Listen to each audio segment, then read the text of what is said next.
Is the agenda still with Petro to come on later? You don't want to sit here all afternoon. There, then you could cut on. Oh, okay. Scoot in if you'd like.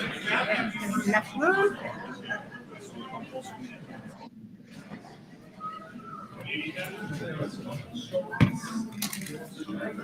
Yeah, it shows everything. But I can't. I'll give you a thumbs up when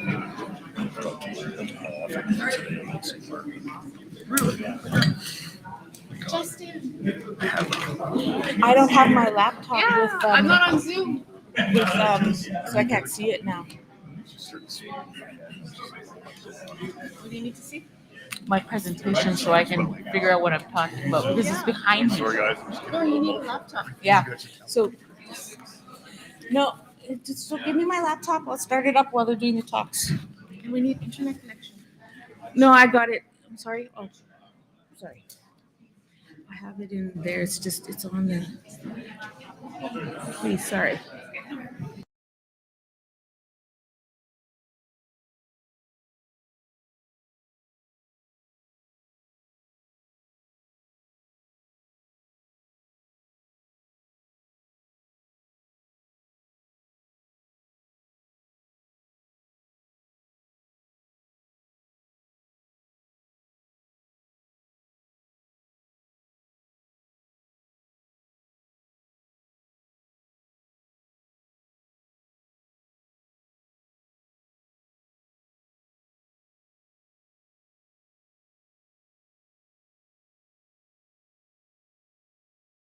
Start.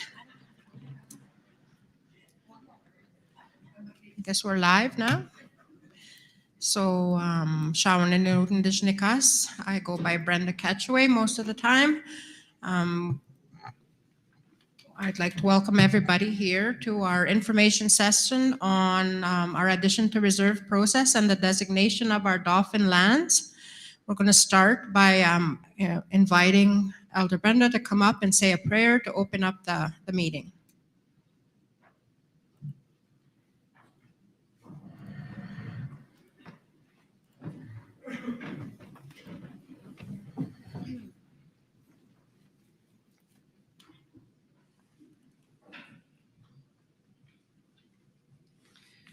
Which as Semangi Minigo, I was given tobacco to say the prayer for this meeting.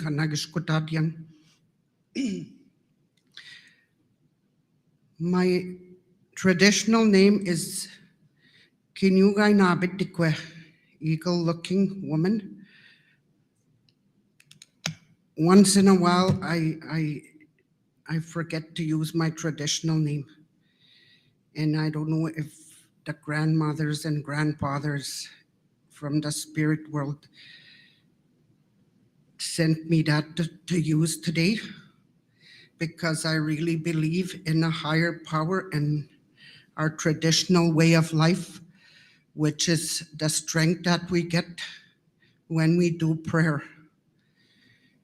And I'm going to use my language to do the prayer, to send a prayer into the spirit world for us to get guidance in what we are trying to do for our communities, our people. Agijemanidu, asemo mangip meminigu, chip mian, chip miga wedge migwan, chinaji namuyang, mi kanani injinijip musyang, abinun jakunje, where the nigan han injinije minoi what gooding. Miyanish when jayang manungum, chinagish kongitong when magai what kaukutek, umagai what ke we not in untamat, an injinije wake musyang. Kishemani duiga wedge miguchi chiwichi yang, sungizin, shenjigin, manaji din.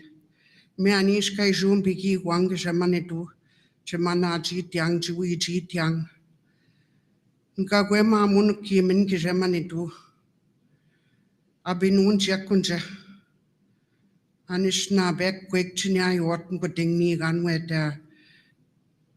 ni chance nanik no chance nanik danik kubichigan nanik kishemani tu mi yeshika kwech mikwan wichish nam quick chinyo bantamang chinip mustyang te nan shabajanket an injinisha minasek abin unchakai unjo mawen chayang tabita kishemani tungi bitap mak Anishinabe Kanukyan, Yobande Gukishamani to an engineer, Anishinabe, Migeni named to Manu Gumgishamani to Angeniba Yang, when Janam Yang, Chiwichi Yang and Inni Anjanishang, Ungwenumaga Yotnigan, Ungwen Minegoziibe Anishinabe, Kenny named where they own the Siang, Kaga Quakijunga, where Mamunuki Mingishamani to Abinun Chekunja, Wichish Nam.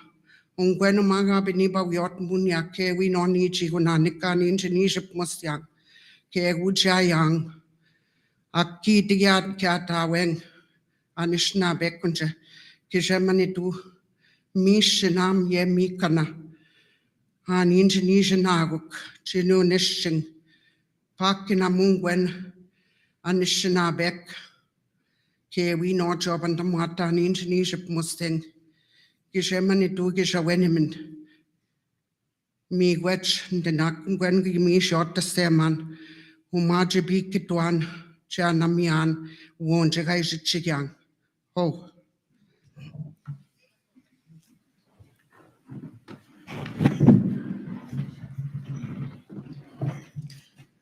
Thank you. Boy, that was a beautiful prayer. Just wanted to, on the agenda, we're going to have some introduction, opening remarks by the Chief Nipanak and Chief Desjardins. Next on the agenda after that will be our panel here will be presenting on the addition to the reserve process to convert our Dauphin land to Anishinabe Aki, and then also to designate it our economic development zone so that we can begin constructing our business. And the final presentation will be on our project manager to present our business development plan. And with that, I'd like to invite Chief Nipanak to come up and say a few words.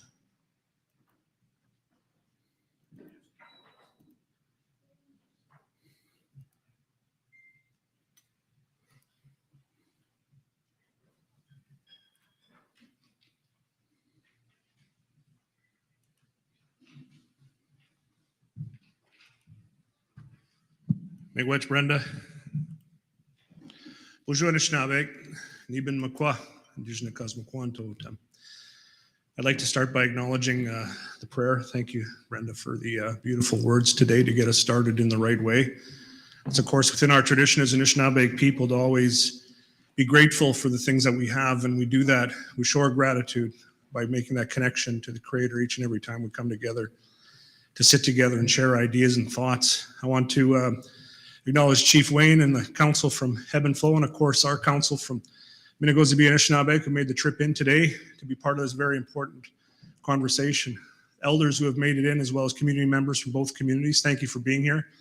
And of course our friends at Indigenous Services Canada who are instrumental in making sure that all the I's are dotted and the T's are crossed in the process.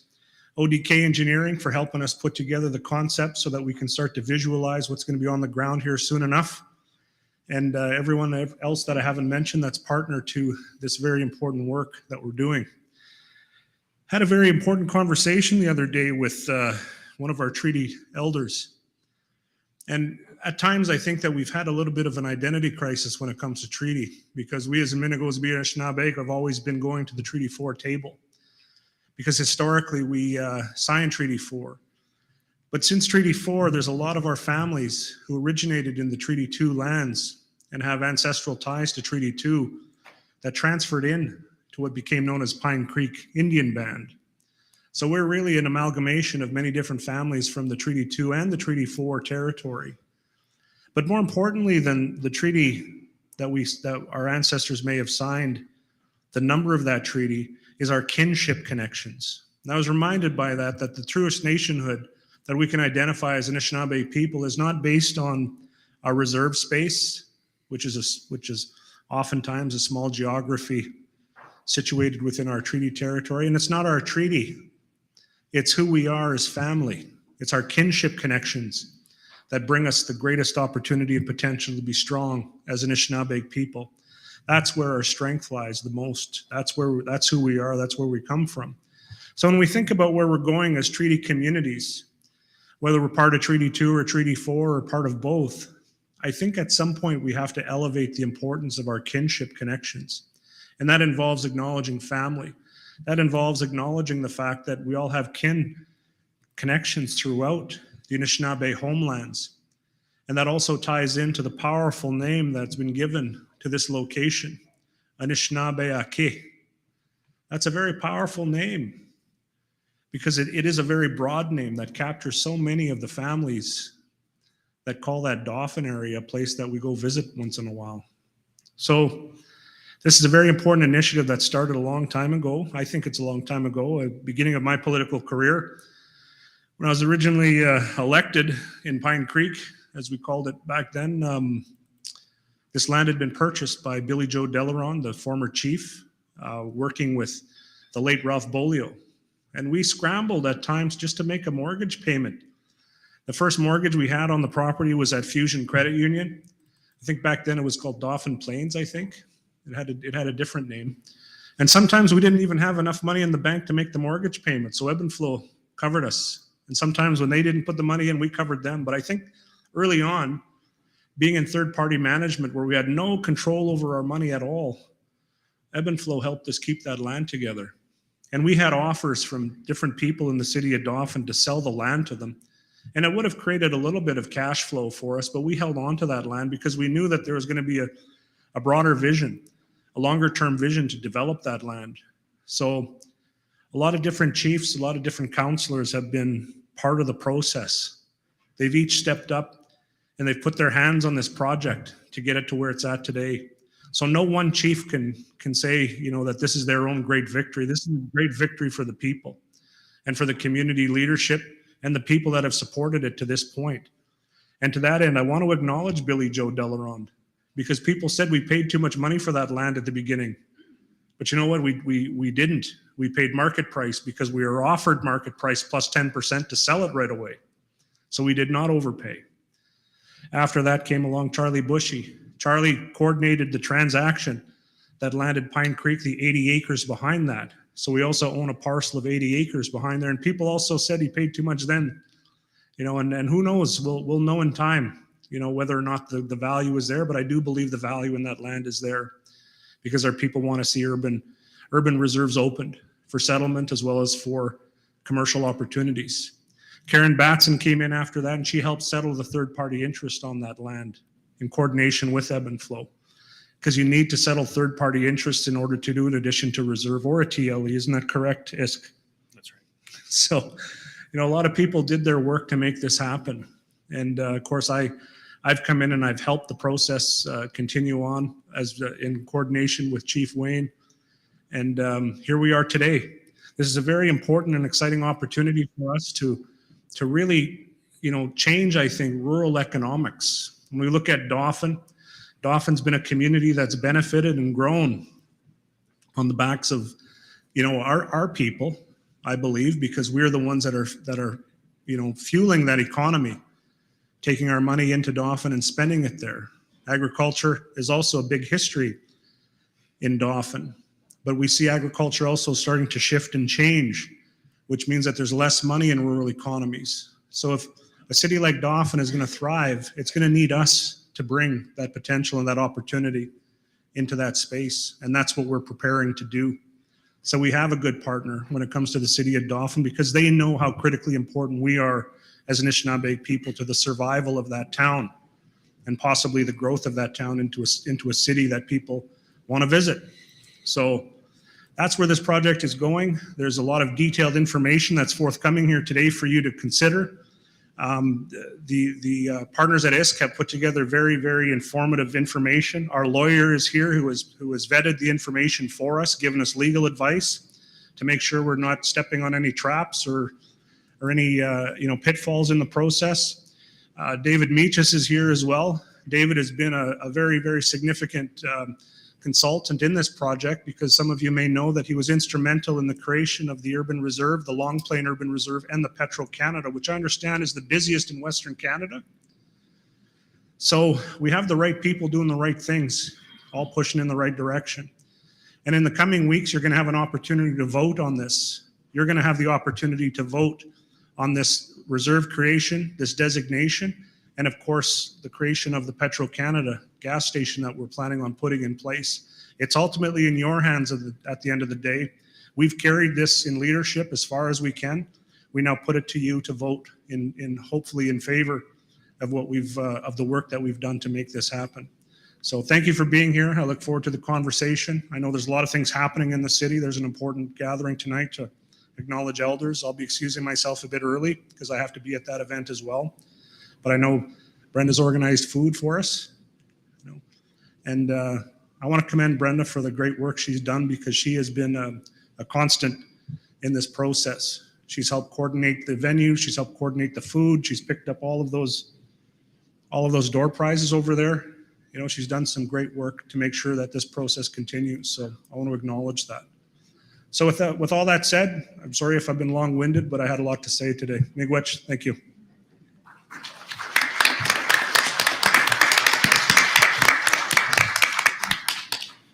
Okay, thank you. I'd like to invite Chief Wayne Desjardins to come up and say a few words for Ebb and Flow.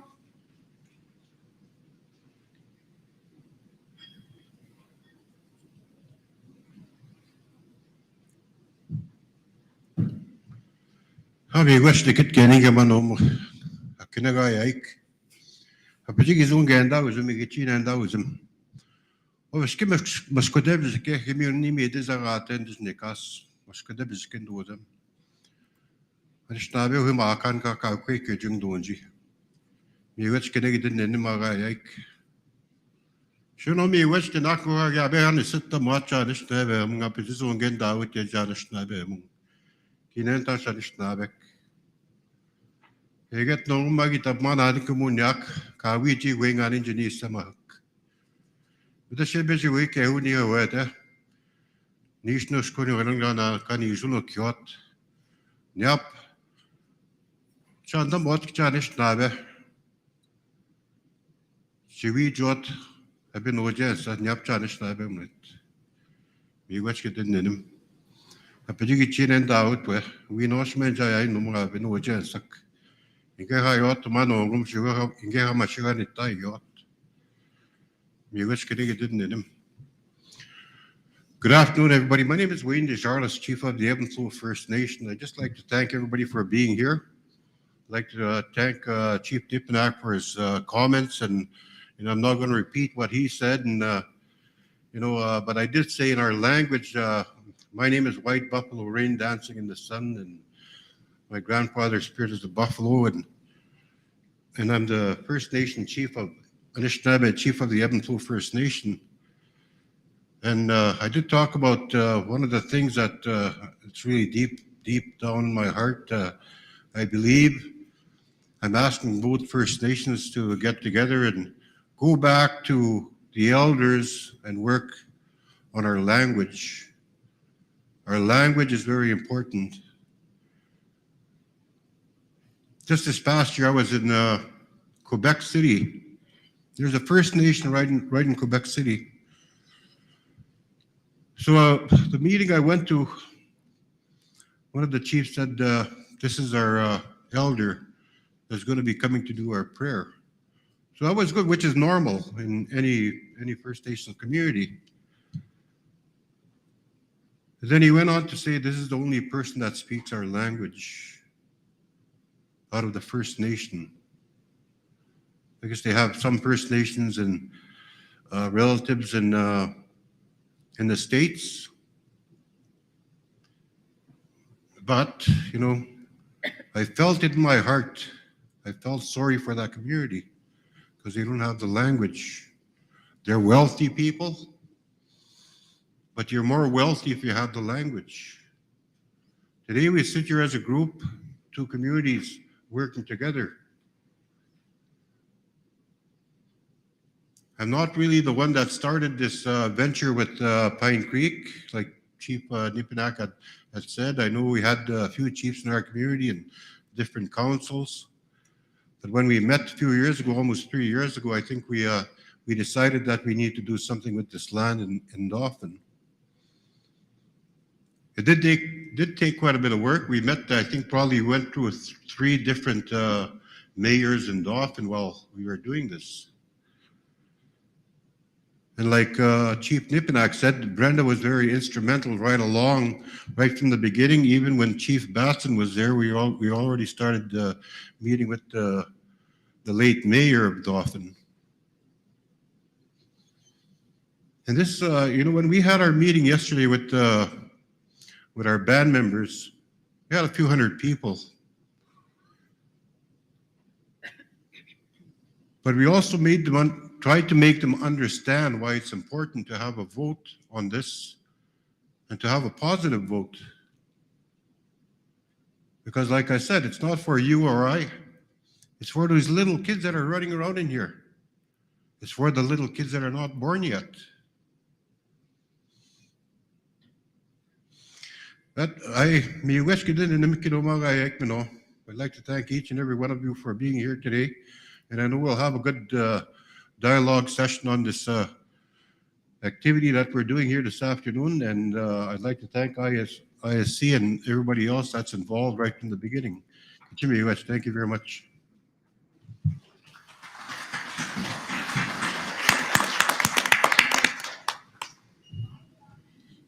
Okay, yeah, it's definitely been a long process. And like Chief Desjardins had mentioned, we went through 3 lawyers. I know some people were getting frustrated that it was taking a long process. We went through COVID.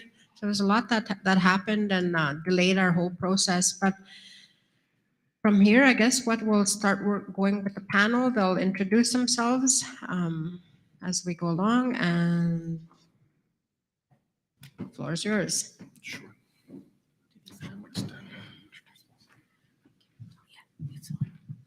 Good afternoon, everyone. My name is Steve Nanibida. I'm the Additions to Reserve Manager for the Manitoba region. We're very happy to be here today to explain some things about the Additions to Reserve process. I want to thank Chief Desjardins and Chief Nipinak for those great opening remarks, and thank you for the prayer. My colleague Gabriel is going to be doing a presentation on the Addition to Reserve process and specifically the Joint Reserve process. And once he's done, both him and I are happy to answer any questions that you folks have about the Addition to Reserve process. So Gabe, if you want to go ahead and take that away. Thanks, Steve. As mentioned, my name is Gabriel Munoz. I am the analyst on the file with Indigenous Services Canada and the Additions to Reserve unit. And I'll be briefly going over some of the basics of the Additions to Reserve process, as well as the particularities that come with creating a joint reserve, as Ebb and Flow and Pine Creek have proposed. Okay, so a joint reserve is, as the name sort of describes, it's a reserve between more than one First Nations for the use and benefit of those collective members, in this case, Ebb and Flow and Pine Creek. In this case, the lands are being proposed as a joint reserve for economic development specifically, to be available for leasing for multiple purposes, to support the development of a gas bar as well as a convenience store. I believe there are a few other theorized uses of the land, but for right now, I believe those are the solid business plans on the site. So in order to do that, it does need to be designated. And my colleague to my right, Tanya, will be discussing the designation process in much finer detail in a few minutes, but for right now, I'll go over the very briefest and basic of an explanation on that. So a designation is a process in which the members of one or more First Nations vote on whether to designate the land for leasing, usually for economic development, but it's not restricted to just that. Designating the lands will allow Canada to lease to a third party, in this case, a band-owned entity or a multiple band-owned entity, as I said, which is, in this case, Pine Creek and Ebb and Flow Property Management Limited. They will be the the entity holding the head lease. Designating also provides options for financing, as the land is leasable, and you are able to bring that to a bank to help with mortgaging or financing. And it also allows for subleasing that land to future tenants on the property. So ISK is working with both First Nations to complete the joint reserve, which, as I mentioned, does require both memberships to vote in agreement by simple majority of the joint reserve proposal. Next slide. So for some context here, we just have a bit of a zoomed in overview of the lands. It's consisting of 3 parcels. It's approximately 5.78 acres in size, and the business will be located on parcel A, which is located towards the southern end of the City of Dauphin, within a decent proximity to the interchange between 5A and 10A, right across the street from the Walmart, sandwiched between the Super 8, the McDonald's, and the Dollar Tree. Next slide. And here's a bit of a more bird's eye view of exactly where it is in relation to the layout of the City of Dauphin. As I said, towards the south, close to the interchange. Next slide. So the referendum vote. Canada requires that both memberships vote on the proposal of creating a joint reserve for the use and benefit of both First Nations. This is done following the IRR and through hosting a referendum in both communities, in which members who are considered eligible voters, 18 or older on the day of the referendum. The vote will pass based on a simple majority of the voters. In this case, 50% plus 1, meaning that if 10 members from Pine Creek show up and 6 of them vote in favor of the joint reserve, then that portion of the vote will pass, and the same for ebb and flow. So 2 referendum votes are necessary, as the membership from both First Nations need to agree to share the uses and benefits of the reserve between their communities. So simply meaning a vote on Pine Creek on the 10th, and then a vote in ebb and flow on the 11th of July. Please note that if you do choose to vote in person, you can only vote at the polling station of your First Nation on the date of their referendum vote. Meaning that if you are an ebb and flow member who lives in Pine Creek, you unfortunately cannot vote at Pine Creek on their referendum date. You must vote in ebb and flow. But there are mail-in voting options available, which Tanya will also describe in a few minutes. Next slide. So now I'll give a very brief rundown on some of the required documents for an ATR, additions to reserve. So an addition to reserve under the 2016 Additions to Reserve policy has a few documents that must be submitted and completed prior to Indigenous Services recommending the joint reserve creation to the minister. They include, but are not limited to, the environmental site assessment, the land survey, the government and management agreement, which I will go into in a bit finer detail in just a few minutes, the municipal development and services agreement, any documents pertaining to third-party resolution, and a clean title indicating that there is no caveats, encumbrances, any holds, liens, anything of that sort on the title. So some specifics of those documents.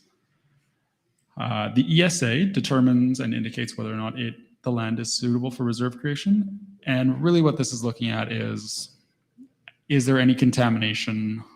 Is there any pollutant on the land itself? Yes or no. If there isn't, then in most cases, it is recommended to be set aside as reserve land.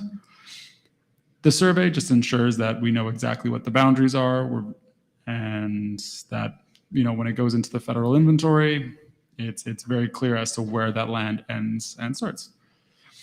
The Municipal Development and Services Agreement is an agreement between the First Nations and the local municipality, in this case, the City of Dauphin, and it highlights the required services that the parcel of land may need, as well as any other issues surrounding zoning, building, And some of those common services include water, sewage, garbage collection, fire protection, and snow removal. Next slide. So the governance and management agreement.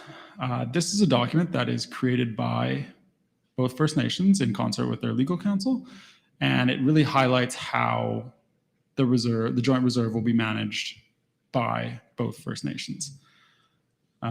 It covers everything from the creation of the governing council, which I'll talk on in just a minute, term limits of those on the governing council, the creation of an elders council, governance of the land, delegations of authority, any dispute resolutions, laws and bylaw applications, which I'll also talk on in just a minute, and some general provisions.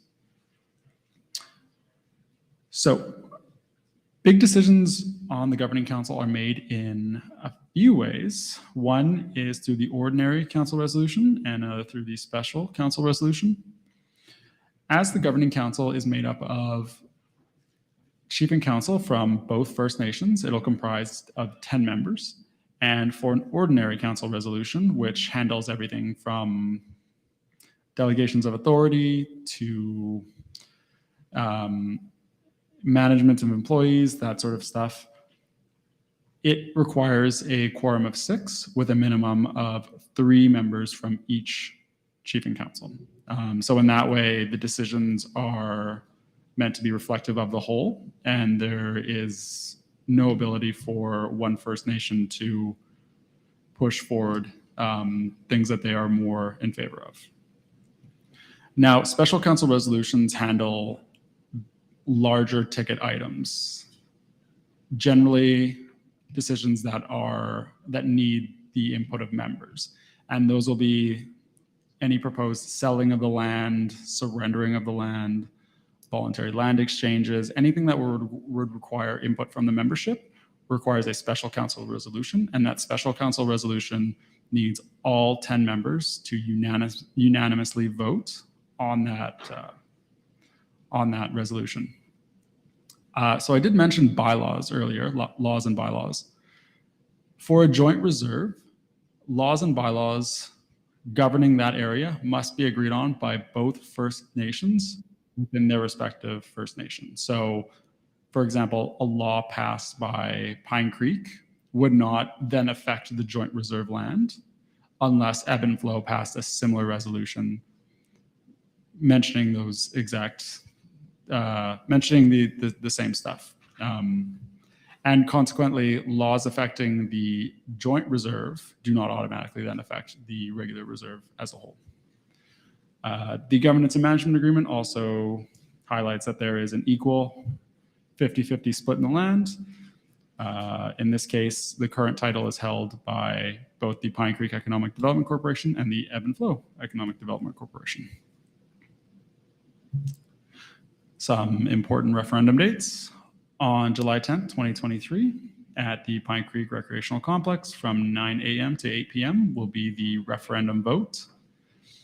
And on July 11th, at the Ebb and Flow Community Complex, during the same time block from 9 a.m. to 8 p.m., we will also be having the Ebb and Flow referendum. And that referendum will cover both the joint reserve as well as the designation.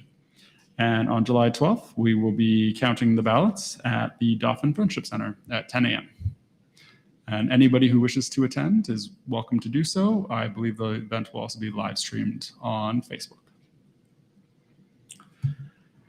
And further, for some contact information, Tanya Grove, on my right, is the electoral officer for this process. Her information is there. I believe it was also circulated. Tanya also has cards that she can give out if anybody would like to take that information with them.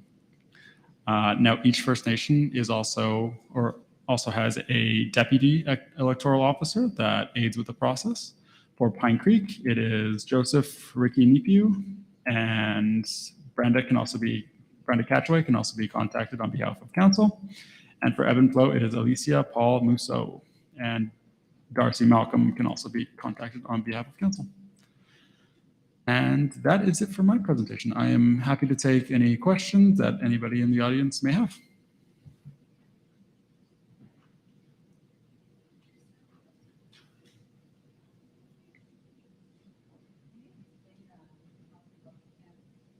You had a question, Linda?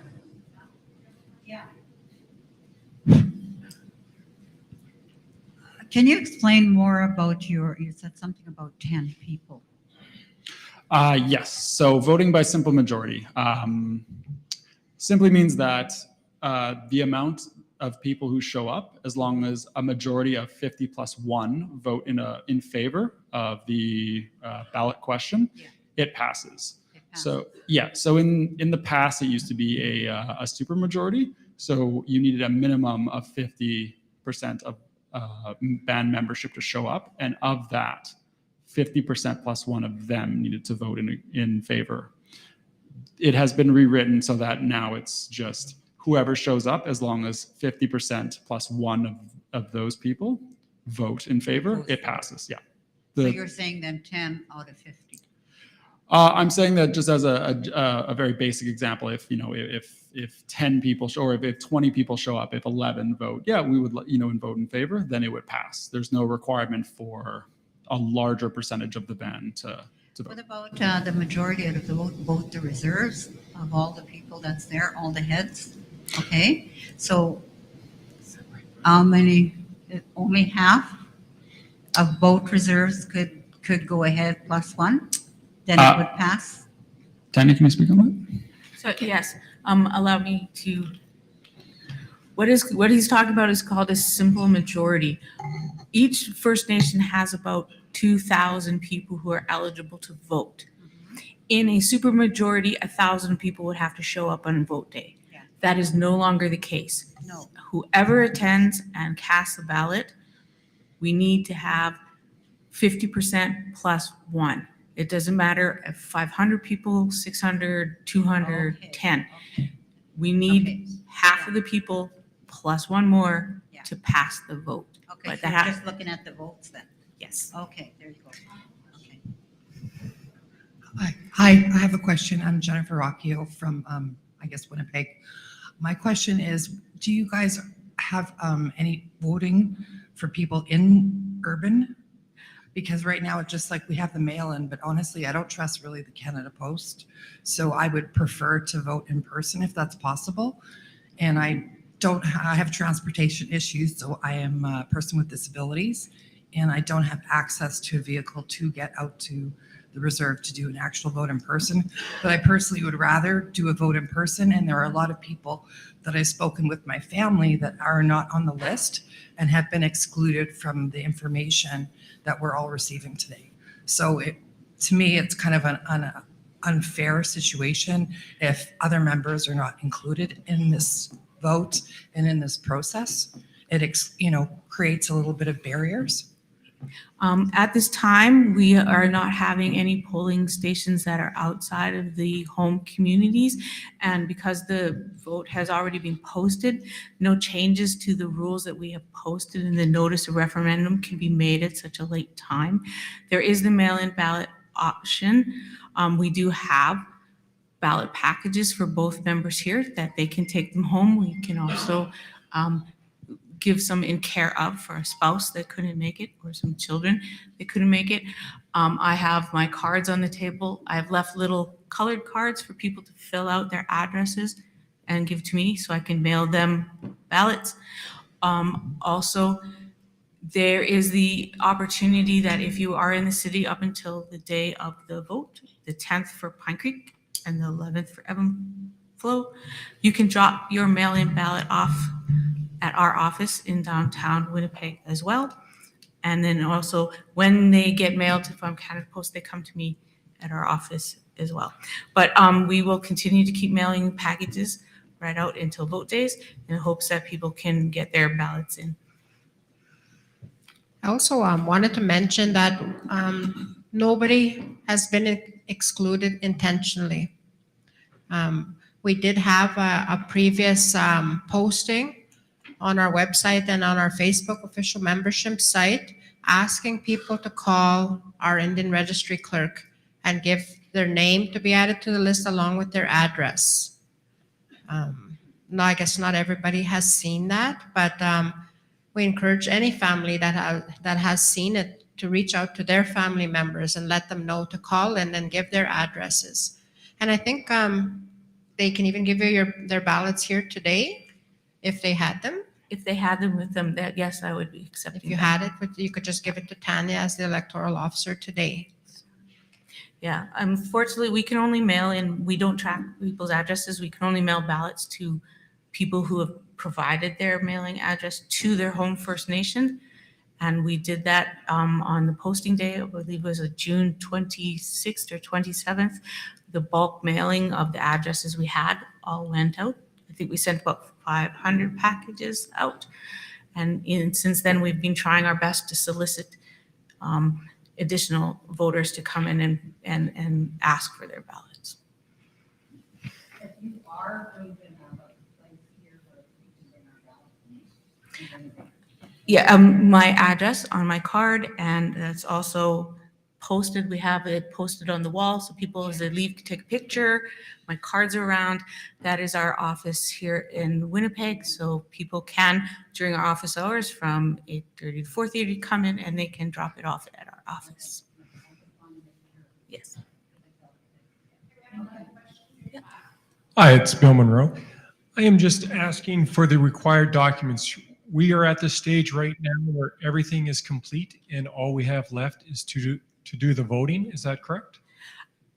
Yes, up until when the vote is taken, all the documents are complete. After the vote, if it is successful, there are some additional steps that have to be taken.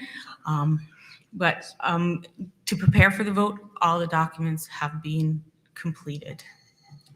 From the ATR side, most, if not all, of the documents have been completed and accomplished. There are a few minor things outstanding, but nothing of significance. I just wanted to add something. Sorry, I didn't introduce myself to everybody, but my name is Brenda Johnston. I'm a lawyer. I'm from Peguis First Nation. I'm a partner in our Indigenous law firm called Cochrane Saxberg Johnston Scarcello LLP. I am here today just to answer questions. Chief Neepanak mentioned that I was the legal counsel assisting both Pine Creek and Ebb and Flow in this process. I've been assisting with drafting of a number of the documents. There's a number of documents involved, and one of them, as Gabriel mentioned, was that governance and management agreement, and there are others. But I just wanted to say who I was, and also just with respect to the gentleman's question about the additions to reserve process and whether all of those steps have been completed. There are many steps in an additions to reserve process to create a reserve, any reserve. In this case, it's a joint reserve that is going to be in the name of both Ebb and Flow and Pine Creek. So a lot of those steps include doing a survey of the land, doing environmental site assessment of the land, negotiating and concluding what's called a municipal services agreement with the City of Dauphin, which took a lot of time. Pine Creek and Ebb and Flow Chief and Council were instrumental in negotiating that. So that's a huge step that took a lot of time, and it's part of that additions to reserve process step. Another one to create a reserve is that governance and management agreement, which Gabriel mentioned is the document whereby both Ebb and Flow Chief and Council and Pine Creek Chief and Council, they have to agree on, this is the way we're going to manage this joint reserve together. And it sets out a number of provisions about this is how we're going to manage. And this is the way we're going to do things, as Gabriel mentioned, is we're going to decide by ordinary council resolutions or a special council resolution. So everything is going to be agreed to by both chief and councils. This is a big step for both Pine Creek and Ebb and Flow to create a joint reserve where we actually have to have like a 2 voting process, which Tanya will explain. And I'm going on and on because I could just talk about this all day. I was involved in the creation of the joint reserve, which you probably all heard of at the Capion Barracks. And that joint reserve is now held by 7 Treaty 1 First Nations here in Manitoba. So we just completed that, and I'm very happy to assist both communities and your community with this joint reserve process, which involves a designation, a pre-reserve designation, which Tanya will get into. I won't explain it all. So I just wanted to say there's a number of steps that have to be taken before lands become reserve or joint reserve, and it takes time. Indian Affairs has been great throughout the process. They've been diligent in getting all of the documents prepared so that we can get to this stage where we're here, everything's done, we're about to vote. So it's super exciting. Hello. My question is regarding, I'd like clarification on your chairperson, vice chairperson, because in your document, you've got 2-year terms when most chiefs are elected for 4 years nowadays. So it's a conflict of interest there. I mean, there should be a correction there, either 2 or 4, whatever it is, for chairperson and vice chair. For Ebb and Flow and Pine Creek, if they could remind me, are you a 2-year term community in terms of elections? 4-year for Ebb and Flow and 4-year for, oh, okay. So you need to correct that part of the chairperson Yeah. paragraph there. It says that your term is over if you're over 2 years, then it takes over. Could be a conflict of interest. It's as a director of the limited partnership, it doesn't necessarily mean as you're in as chief. And which one are you? There's 2. There's the Pine Creek Property Management, and then there's also the Ventures.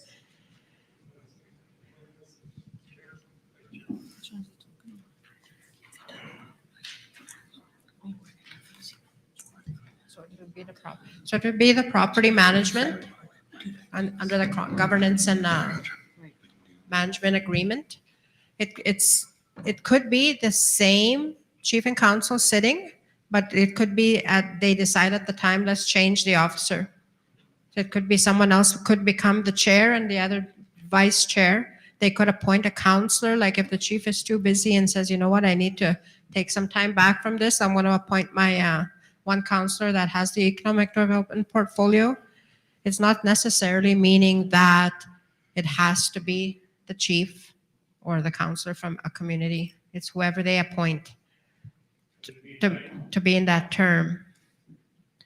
It'll be as a motion, a resolution, when at a duly convened meeting. One more question? Thank you. Hi, my question was the land and mineral rights that once this deal has gone through, is Pine Creek and Ebb and Flow going to be signing off the land rights that are currently intact to the federal government? You know what I mean? And the mineral rights being left in the contract, because that was what I was confused about. So once this contract is signed, all of the current land that is owned by Pine Creek and owned by Ebb and Flow, those rights, are we releasing that to the federal government then? You're surrendering the rights to the land to His Majesty the Queen, His Majesty the King, right of Canada. But just so you know, all reserve land, whether it's regular reserve land like Peguis First Nation, for example, or joint reserve land, which is going to be created, all reserve land in Canada, title is held in His Majesty the King's name. And the First Nations, they get to use and occupy that land. So you're not entitled to anything, but it's going to be joint reserve of both Ebb and Flow and Pine Creek. So my question was with the mineral rights, is that intact then? I believe the mines and minerals transfer to the First Nation and they become part of the reserve, Okay. is what I understand. Yes, that's correct. And just to clarify a little bit, the mineral rights that go with the legal description for the reserve, yes. But when we go to designate the land, we are not designating the mineral rights. So because when we go to lease the land to the company, it's not designated for mining purposes. So then we don't include the mineral rights in the designation. They're only for the reserve. We don't designate rights that we don't need.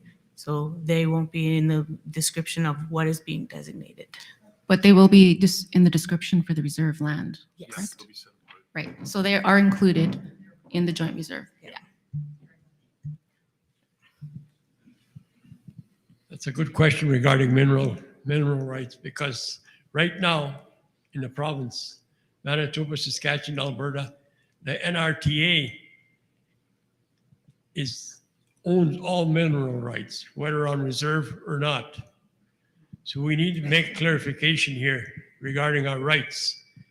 If 5 years down the road, we find minerals on that piece of property, it belongs to the province, not the First Nations. So we need clarification on mineral rights regarding our territories. Because right now, the province can sign a contract with any mining company right now and start drilling on your reserve without your consent. So we need to make this clear.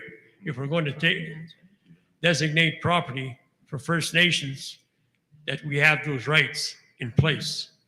Thank you. Yes, the mineral rights will be part of the reserve.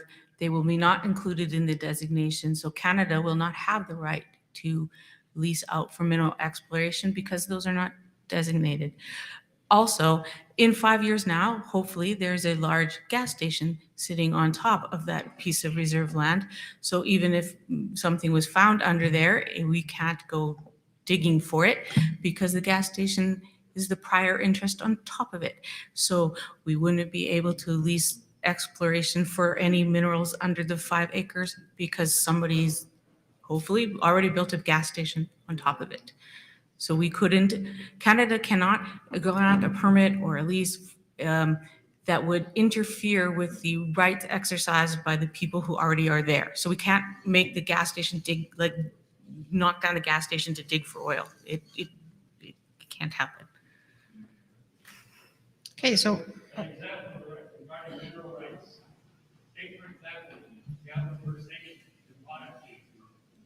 The government gave the okay for that part of that, which is part of Saskatchewan, part of Manitoba.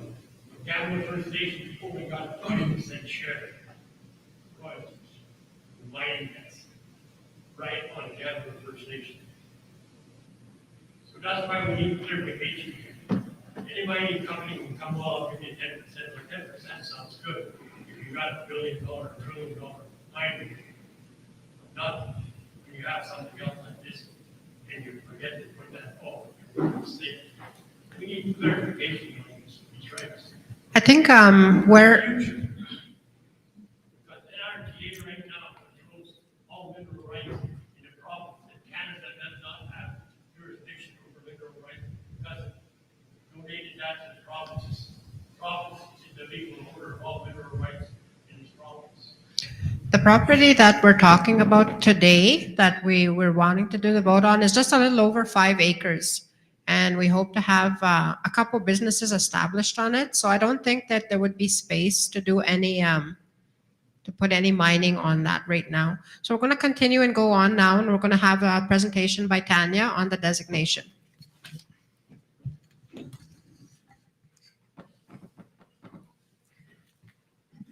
Where are we? All right. Before, as they're getting that up, I wanted to point out, I went around and I put little index cards on the table, and I put the my business card there. So if anybody knows someone who needs a mail-in ballot, or they want to leave their address right here, they can write it down on the card and I will collect them, or they can email me later. Any of the documents that we talk about here, anything we've mentioned, the development agreement, the governance agreement, any of the legislation we've talked about, ALERCA or the Indian Act or the Indian Referendum Regulations, I have available for anybody who wishes them. They can either be emailed to you or we can mail you hard copies. We do have some limited copies of each of the documents we talk about here to distribute at the end of this presentation, if anybody would like them. And also, if you are too shy to ask a question, you can write it down in your card. We'll read it out. Also, if there's questions that are off topic, but this is your opportunity to ask them of a government official, put it on the card, write your contact information, and we'll take it, and then we will get back to you with the answer to your question. All right, to get going, this is where I'm taking the designation portion of this. As my colleagues have already discussed, this land is going to be a joint reserve between Pine Creek and Ebb and Flow. The government of both nations, the chief and councils approached us and said that our plans for this piece of property, once it becomes reserve, is to develop it commercially and build a gas station with possibly a convenience store and other subtenants, as perhaps a restaurant, perhaps a coffee shop. That's for them to decide in the future. In order to operate a business on a reserve by a third party, and that includes the PCEF Property Management Limited, it's not a band, it is a company. It needs to have a lease. And prior to Canada being able to lease reserve land, it has to be designated for the purpose of leasing. And it has to be designated for those purposes, has to specify commercial leasing. Business leasing. Leasing can be done for residential, commercial, educational purposes. It has to be set. Think of it as zoning in the city. We have different zoning: residential, commercial, industrial zoning. This is rather like the same thing. This piece of reserve land is going to be used to be developed for, in this case, commercial leasing. So to start off in that first. You heard Brenda talk about this being a pre-designation. That is just a shorthand we use to talk about designations that take place before the land becomes reserve. Before the introduction to this piece of legislation, which is the Additions of Lands to Reserve and Reserve Creation Act, land could not be designated prior to it becoming reserve. So you'd have to go through the whole process to become reserve and then hold another vote to become designated, which holds up business. It hampers opportunities for First Nations. So in order to allow First Nations to better move at what they call the speed of business, the law was changed so that we can pre-designate the land.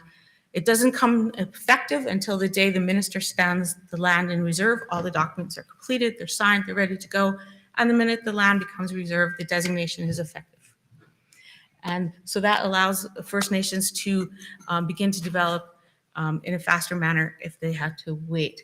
So this just tells us that this is allowed to take place prior to the reserve creation, and then once the reserve is created, all the designation is deemed to have been done under the Indian Act.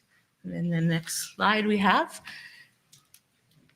is the Indian Act. These are all the relevant sections in the Indian Act that you might see mentioned in the documents or would have had some influence on why we are doing the way things are being done today. And they can be all looked up. For example, in section 39.1 of the Indian Act, it says designations are not valid unless they are consented by a majority of the people at a referendum held under the Indian referendum regulations. It has to be recommended and accepted by the minister. So that's why we have to do this, because we need to comply with these rules. If we do it in any other way, the results are not valid. So this sets out everything we do. And to answer Mr. Monroe's question, the few steps that are left for a designation after the vote is we have to recommend to the minister, and the minister has to accept it. So those are the steps that would take place after a vote is done to get the designation to be valid. And like I said, you can either Google these, they come up, you can punch in the Indian Act, it'll come up, you can read it, or we have copies, or I can email them to you if you wish to follow along. All right, next slide, please. Oh, somebody said there, Mr. Monroe. Once it's approved by the Indian Act, is it finished? First Nation have total authority over that land, or the minister can come back and rescind? Once the designation is approved by the minister, the land is designated. It still is in control of the band. It's reserve land. It's in control of the band until such time as the band says we have a person we'd like to lease the land to. Then we, with the help of their attorney, And the government, we negotiate a lease with a company. In this case, it's going to be the PCEF Property Management Limited, and the land is leased to them. It remains reserve land. All of the reserve bylaws would be in place. The taxation land still applies. It is still, just like all other reserve land, except that there is a third party. There is a non-band member who is using the land. So otherwise, you're saying that the Indian Act still applies to that land. Yes, it does, absolutely. So it's like reserve land. It is reserve land, it's So the not, minister has jurisdiction over that property. yes. It is reserve land, even though it's leased. So these two First Nations are only leasing that land and they don't own it outright. His Majesty owns title to the First Nation. The two bands are just like the reserve you have now. His Majesty has title to it. The bands govern it under the auspices of the Indian Act. Okay, thank you. Yeah, it is for the use and benefit. Reserve land is set aside for the use and benefit of the members who live there, excluding all others. If other people or other companies want to do business and use and live and do economic activity on the First Nation, they have to do so with the consent of the minister because they are not a member of the band. So even though a company is owned by the two First Nations, they are not a band member, so they're considered a third party. So that's why we need to lease to them. They need the authorization of the Crown to operate on reserve land because it's only for members. All right, so yeah, we won't go over the slide again because my colleagues did a very good job. But yes, this piece of land that will be designated is also going to be a joint reserve. Because it's a joint reserve, that has to go to a vote by the members, as does the designation. So what we're really doing with this is we are holding a number of votes to do both. So my colleagues have gone over the joint reserve, so we will just talk about the designation itself, and they touched on it a little bit. But as I mentioned, this is a, you can skip to the next slide. Oh, sorry. Go right ahead. Just getting back to that question about, is this land, once it becomes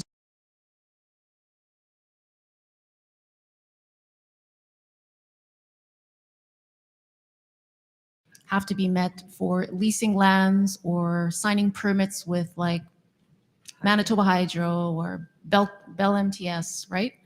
But there is a way later down the road, the First Nations, this joint reserve land can basically exclude Indian affairs and the Indian Act if there was another vote held in the future to become under the it's called the Framework Agreement on First Nation Land Management.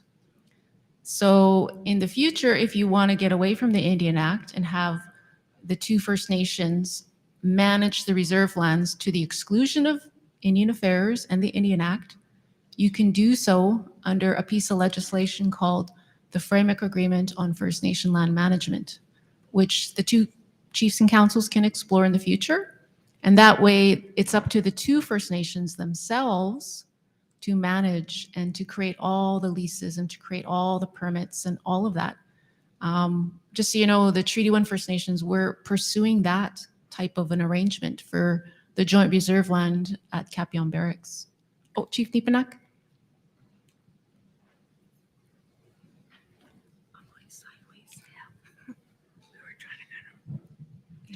I just wanted to provide a brief comment, and I know that there's a lot of questions around.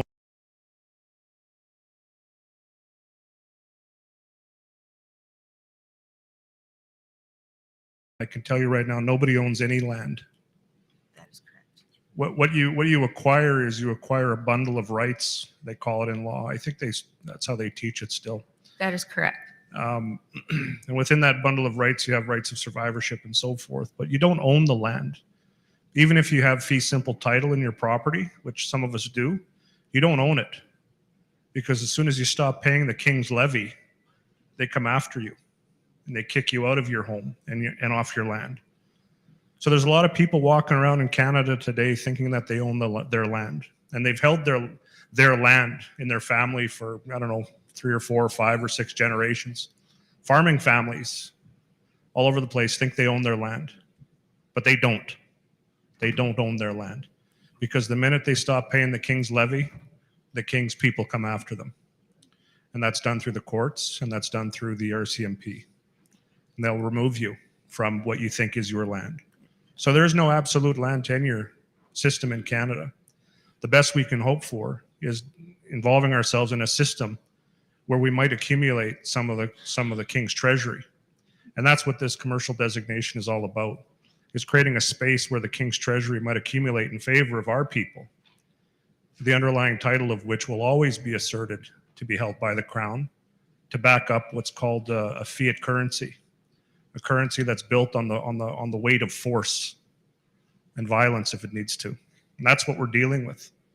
So it's best, I think, to frame it in that context, because that's really what it is at the end of the day. It's that you play by the rules or they bring force. And we've seen that in Pine Creek when we tried to bring VLTs to the community 25, 30 years ago, maybe even more now. We were met with the use of force. And that's ultimately the conditions that we live in. So let's operate within the realm of the reality of the situation we're in and make the best of it as best we can. That's really what we're trying to do here. So if we're going to talk about property and ownership, let's remember that nobody owns land in Canada. Miigwech. Thank you very much. Yes, and the chief is correct. Technically, all of Canada is held in title by His Majesty the King. No one owns their land. Not me, not anyone. Yeah. All right. So moving on, we touched on the designations, that this is a pre-reserve designation, and once again to reiterate, it remains reserve land. If the designation ends, if leases end, it returns to common band land. But it remains reserve land. All the benefits of taxation for members, gas rebates, income tax rules, if you get a job there, they all still apply. Bylaws, as my colleague mentioned, if the two communities make bylaws, they apply, they're enforceable on the reserve land because it is your land in so much as is possible. All right, so moving along, we wanted to give examples of things. Our next slide. These are things that can be accomplished by working within the Indian Act and doing designations on reserve land. Here we have Area 27, which is a luxury motorsports club designed by Jacques Villeneuve, who apparently won a lot of motor racing titles, and he's apparently very famous, but I haven't heard of him, but he's very famous. But yes, it has a very, this is what's called a specific lease, one thing only. It's this motorsports club. And if you have thousands and thousands and thousands of dollars, you can rent a car and take it for a spin for an hour. But closer to home, we have 1075 Portage. This is an office building that has a head lease between Canada and the lessee, who then further sublease. They then sublease, so Canada has a head lease, and then the head lessee subleases to tenants. It's now full of offices and lawyers and businesses that pay rent to the head lessee, and then head lessee collects that rent and distributes it however their agreement works. And then similar to what Pine Creek and Ebb and Flow want to do with this piece of land, Loon River Cree Nation has a very big truck stop. This is an Esso branded one Pine Creek, but yes, Petro-Canada is in plans for this one, but there's a very, very large truck stop in northern Alberta, and this was all done under the Indian Act. So all this development is possible. So we had touched on this before, but just in our next slide, like the referendum results has to be 50% for each member. Each community has to vote 50% plus one on each question. And again, as was touched on previously, you can only vote in your own home community on your vote day, but you can use the mail-in ballot system. For the next slide, I want to reiterate what we're doing here is technically we're holding 4 separate votes. There's 1 vote to join joint reserve for Pine Creek and 1 for ebb and flow. And at the same time, to save time and money and cost and having to do this all again, we're also holding 2 designation votes, 1 in Pine Creek and 1 in ebb and flow. So there's actually 4 ballots that will be cast. 2 questions in 2 First Nations equals 4 separate ballots will have to be cast. So if we go to the results of this, if you will, one more.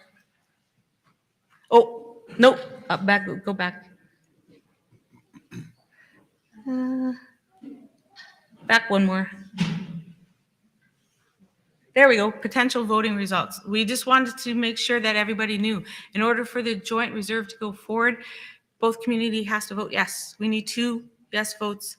If both go no, then it's not going to go forward, and the 2 governments will have to discuss future plans. If 1 votes yes and 1 votes no, it'll most likely go for a second vote. We'll call a second vote, but we will be speaking with the 2 governments to go back to the people and say, why would it fail? What could we do different? Can we change plans? Was it that some people didn't like? And that would require further consultation between your chief and council and the members before on what may make it successful. As for the designation vote, same again. 2 yes votes, the land will become designated. 2 no votes, and then it's a no, and the 2 governments would have to discuss future options. A yes and a no, if 1 votes yes, 1 votes no. Then again, we'd have a second vote, but we would have to, we'd expect consultation with the members to say, why didn't you vote yes? Is there something you don't like, something you'd like to change? What tweaks could be made? And then it could go forward to a second vote then. But we'd have to do the process, the same process, all over again. All right, so far, this is where we stop and say, do we have any questions on what we discussed? But I think we've hit almost all the points. People anticipated all of our slides and asked the questions in advance. All right, so if there's no further questions, Brenda, could I circle back that mines and minerals Okay. question?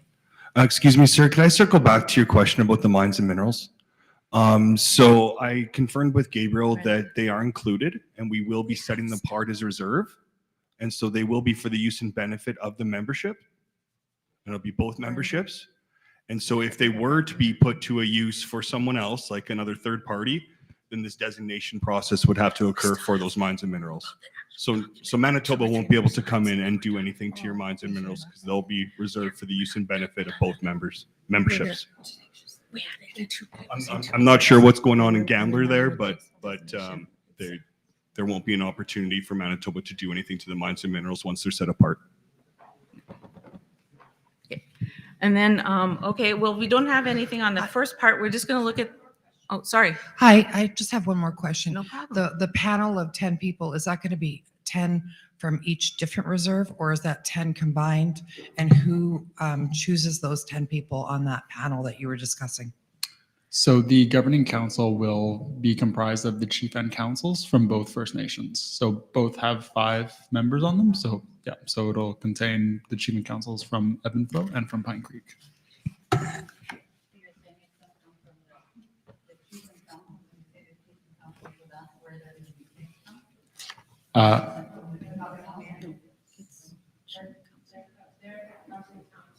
Yes, Chief and council. both the full chief and councils from both Evanflow and Pine Creek will combine to make up the 10 members of the governing council.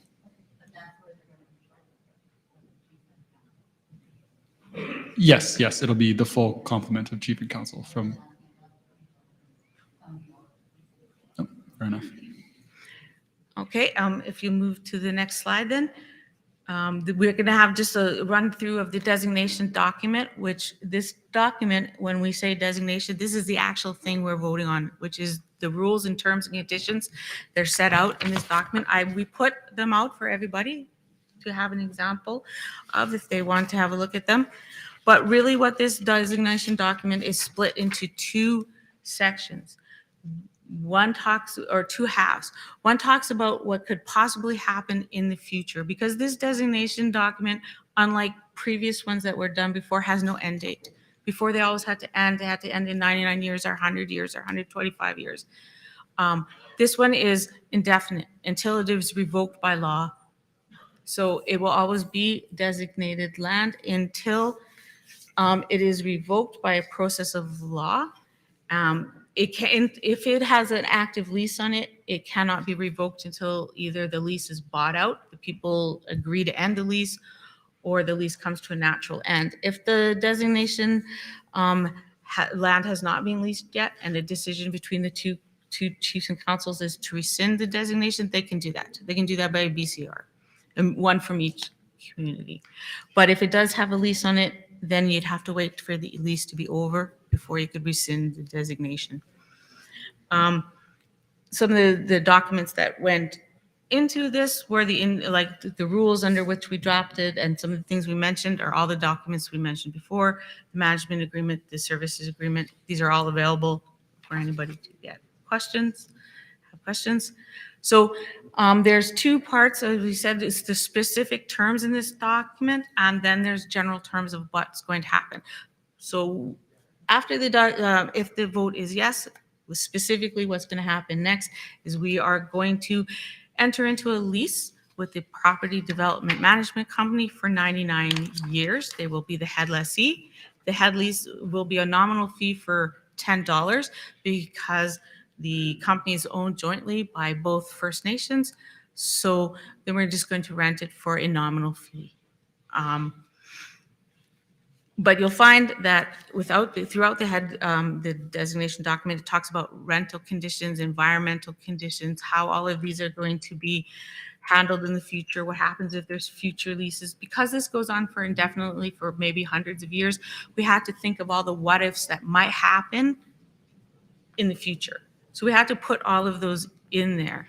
What happens if this development company is no longer exists? What happens if they go into a joint venture with somebody who's not owned by the First Nation? What happens if it goes for a mortgage? So all of those terms have to be put in there. They may happen, they may not, but they have to be covered just in case. But if it does go forward, the immediate plans are to lease it. If we go to our next slide, these are the immediate plans for what's going to happen. If Canada is going to enter into a head lease with the PCEF Property Management Company, they're going to hold the head lease. This management company will then sublease to the PCEF Ventures Limited, and they are also 100% jointly owned by the two First Nations. That's going to be a sublease. Canada is not involved in subleases. The conditions for subleases have been set out in the designation document. Canada is only involved with the head lease, what is negotiated between the head lessee and the sublessee is only the business of the First Nation. Canada is not involved in that business. Then PCEF Ventures can then enter into subleases for a restaurant or a coffee shop, whatever. Also, Canada is not involved in those processes at all. Those are also the business of the band and the band's corporation. And so that is immediately what would happen. So if it goes through the designation process and the minister accepts it, then Canada would enter into this lease. It would be a pre-signed lease that would become effective the day the land becomes reserve. So that would mean the reserve creation, the designation, and the lease would all take place at the same time, and the development would proceed. Then that's it for my presentation. If there's any questions, we have our contact information. We'll leave up there while we ask questions. Yes, sir.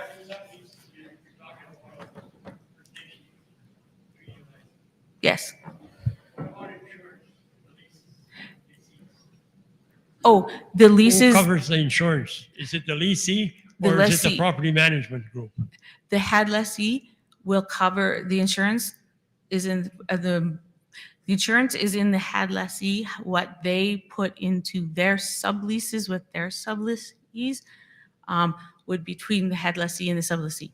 But Canada requires the head lessee to have insurance, liability insurance, construction insurance about construction or architects, all kinds, like there's a large insurance provisions within the head lease. And But I also see in subleases that I've reviewed and drafted, there are insurance provisions that require the sublessee, like the tenant, to get appropriate insurance in place. So it's their responsibility to do that as a subtenant. That'd be for their property. Yeah, correct. Yeah. But overall, it's a proper management group here that covers all the insurance. Or is it separate?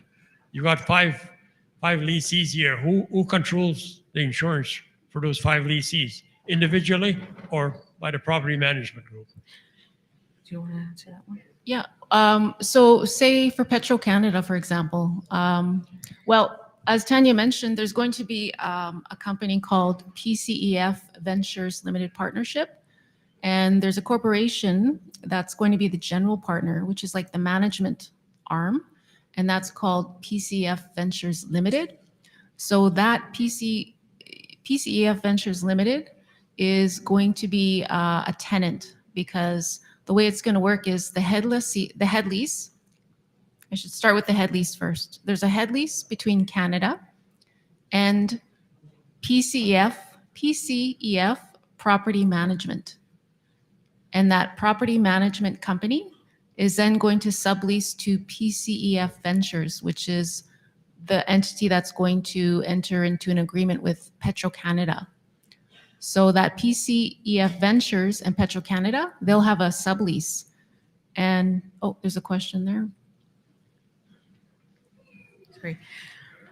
Yeah, it'll be a requirement before the head lease is signed and ratified that the property management company will be required a proof of insurance and a certification from their insurance agent that the amount of insurance being held is sufficient to cover what is going to be built on the property. That is a requirement before the lease gets signed. It won't get signed without the proof of adequate insurance. We'll have more of an update when our ODK, our construction project managers, and Kevin from Suncor, who's Petrocan, will be doing their presentation after this one is done. We'll have a short break and they'll do a presentation at that time. So there might be a little bit more answers then for you. You're done, Tanya? Yep, we're done. If no more Okay. questions, we're gonna lead the Yeah. So yield the platform. We're still here. We're going to be over there. So that yeah, they will be here to answer some questions. They'll be here till 6 o'clock. We're going to take about a 10-minute break, and then we'll come back and we'll listen to the next presentation. Thank you.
Okay, we're live again.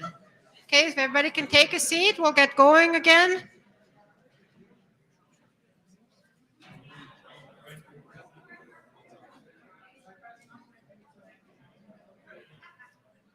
Joe, you're going to come up and join the panel on the top? There's some ladies right over here. I'm just waiting for Yeah. Kevin. Kevin seems to have disappeared. We had a hard time to hear you up in Pine Creek, so maybe make sure you have the microphone close to your.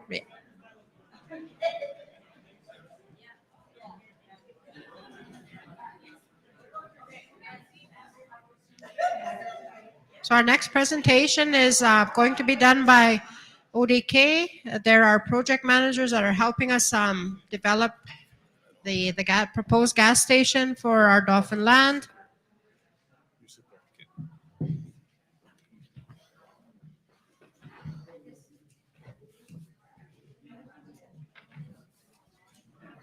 And joining them will be Kevin from Petrocan. Okay, you have your presentation up? Thank you. Where's our guys here? Victoria. Hello? Microphones? Microphones?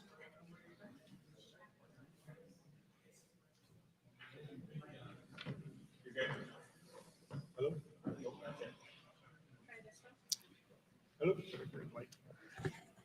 Hello? Hello? That one works. Let me hear. Hello? Hello? Is there a button on your mic? Push. Hello, testing. Okay, we got her.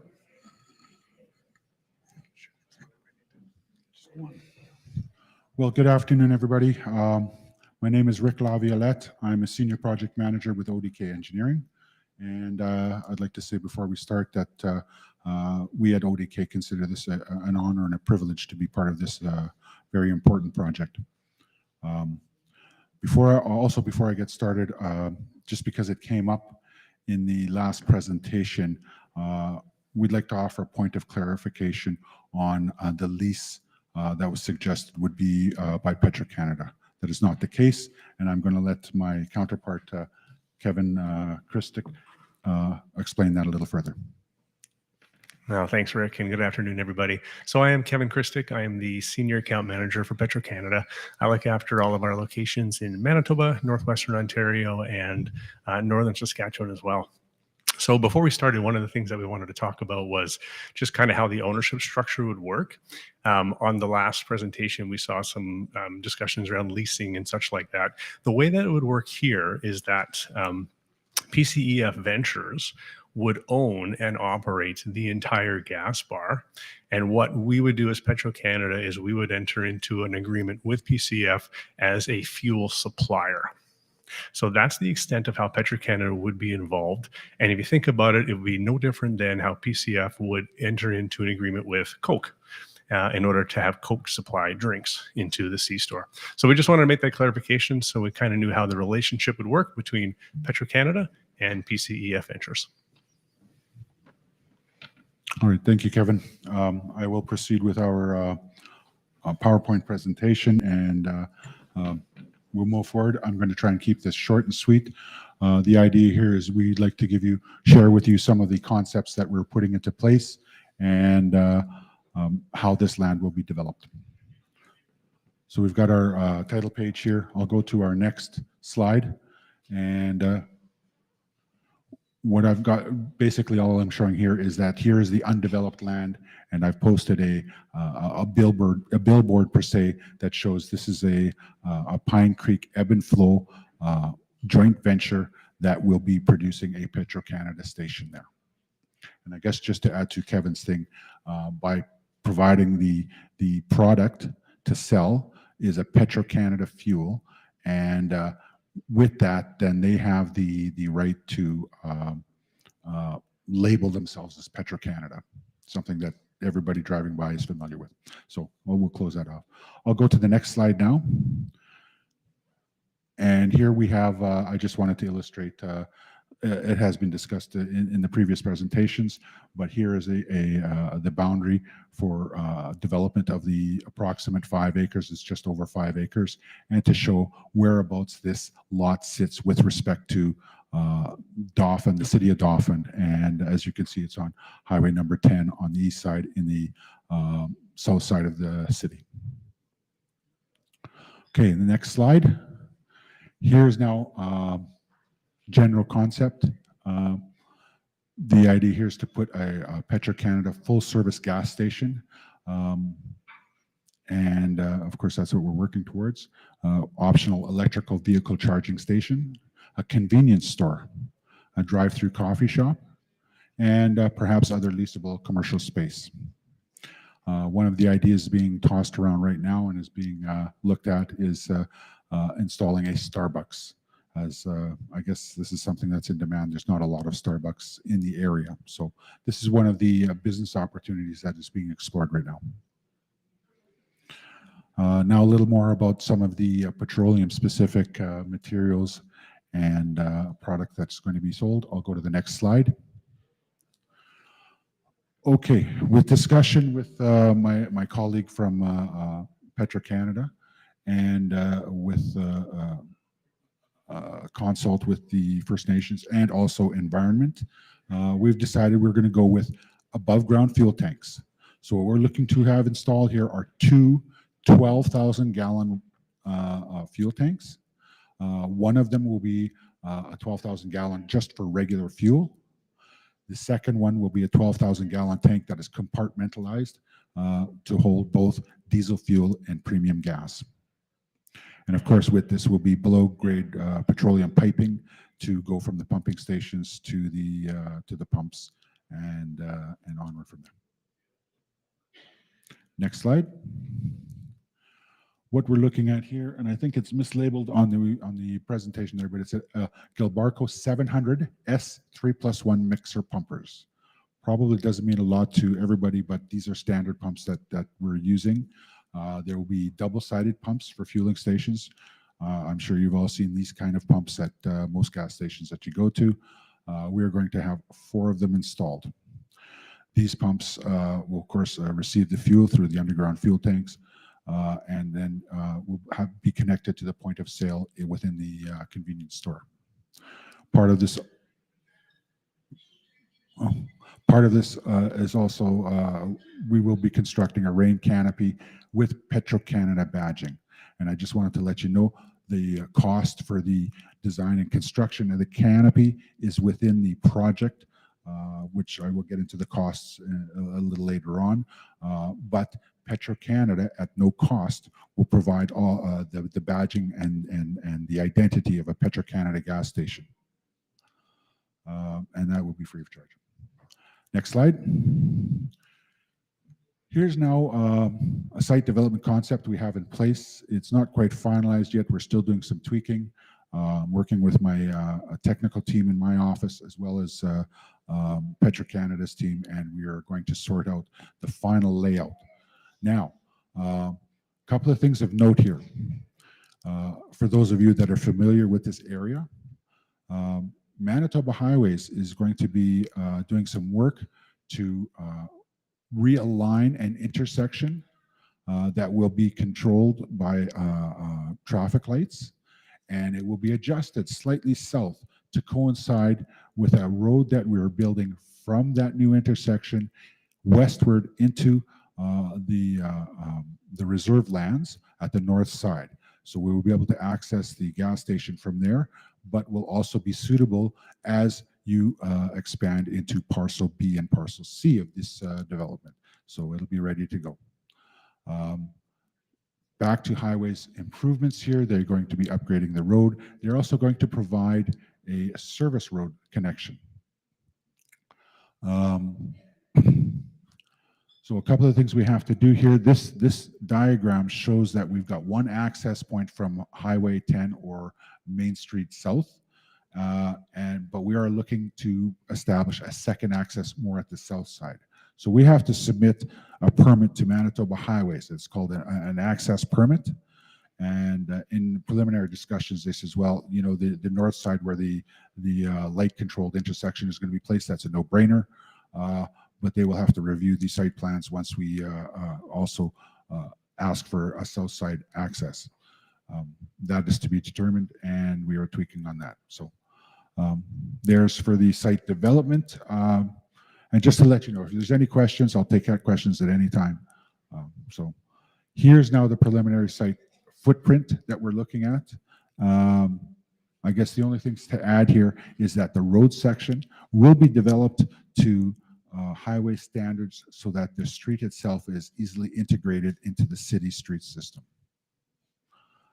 We've got room for the gas tanks I've got shown here at the south side. That is yet to be determined. We're going to do a little tweaking on that because we have to make sure that the fuel trucks have room to enter the site, provide the fuel, and then exit safely. We need to make sure there's enough room. I'll take a question from the back.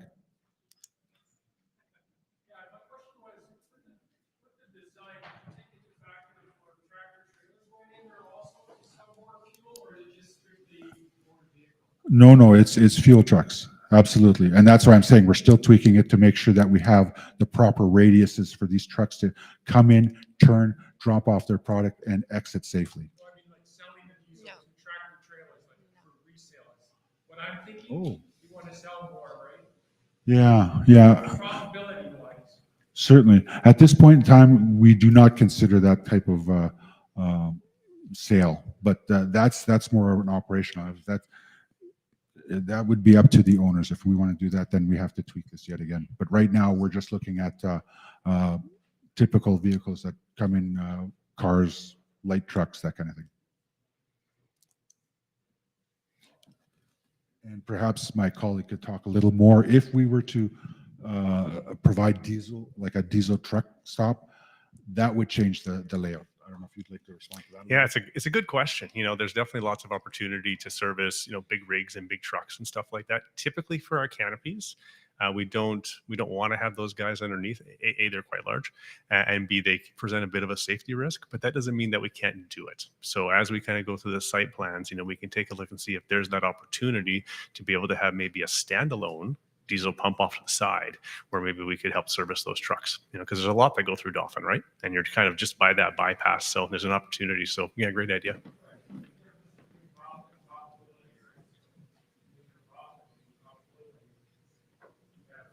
Yeah, you got it. Okay, my question is regarding the tanks. What's the lifespan of these tanks? And are they going to, is Petro-Canada going to be responsible for taking these tanks out when they're, because even propane tanks nowadays, they have a 5-year lifespan. So I was wondering, with gasoline, more corrosive. Yeah, it's a So good. I mean, who's responsible for replacing the tanks? Is it Petro-Canada or is it the First Nation group? So it's a great question. So it is the First Nation that's going to own and ultimately be responsible for replacing the tanks. Back not that long ago, it was a big environmental risk, fuel tanks, right? We actually had a lot of discussion about that even internally here around underground versus above ground tanks. Tanks these days are much better than they have been in the past. Their typical lifespan before we start to think about replacing tanks at the sites that we own corporately are 35 years. So they last a long time. They're typically built of fiberglass, which is much better than the steel. Steel used to corrode. Fiberglass won't corrode. And they have 2 walls. It's called a double wall tank. So you've got two barriers to be able to stop any sort of corrosion. So they're extremely safe. Above ground tanks, if there were ever a leak, would be able to identify it right away. So these tanks that your folks are looking at purchasing, I think are the right way to go. But to answer your question, ultimately, it would be the First Nation that would own and be responsible for the tanks. You say they're 35 years? 35 years. Is that a warranty? Well, I'm not a tank manufacturer. Well, I mean, you got to have a warranty. If you're selling a product, there's always a warranty and return clause. It's a good point. Now we don't sell the tanks, right? So the First Nation would go and purchase the tanks. But when we buy tanks for the sites that we own, our corporate locations, we look to replace them after 35 years. And I guess also to add to that conversation, but from the last information session we held here in Winnipeg, we have now decided or looked into putting the above ground tanks rather than the in-ground. Hi, so with any business or entity or corporation going into, what are the demographics in the surveys that you guys have done to find the per capita of the incomes around that would be interested in using the products that are going to be sold through the Well, that's beyond the scope of my work. I'm here to develop the plan. However, having said that, there is a business plan that is in development right now that we've consulted with because they need to know the capital costs involved. But they get more into the operational and the demographics and all of that and how this will be operated and the people they serve. Yeah, we are currently working with a consulting firm, Beal Consultants, and we are in the process of developing that business plan right now. We did get some numbers from Petrocan when we first decided to see if it would be beneficial to put that gas station in there, but Information like that will be included in our business plan, right? Yeah, so this is information that we are sharing with the business plan people, and all of this will be considered.